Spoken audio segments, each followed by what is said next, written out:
तुम्ही हा डान्स बघून समजलं असाल की आपण आता आलोय कुठे. तर एन्जॉय करूया आपल्या मित्राची हल्दी.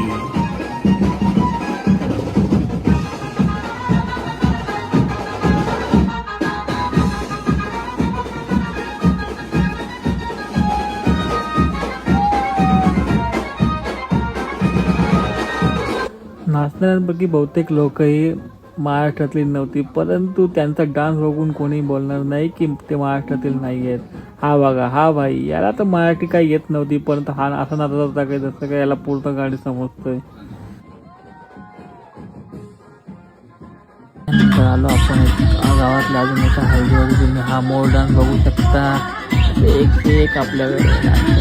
नंतर आपल्या मित्रासोबत थोडा सेल्फी काढणं, फोटो काढणं आणि त्यानंतर एक चांगला डान्स करून हा ब्लॉग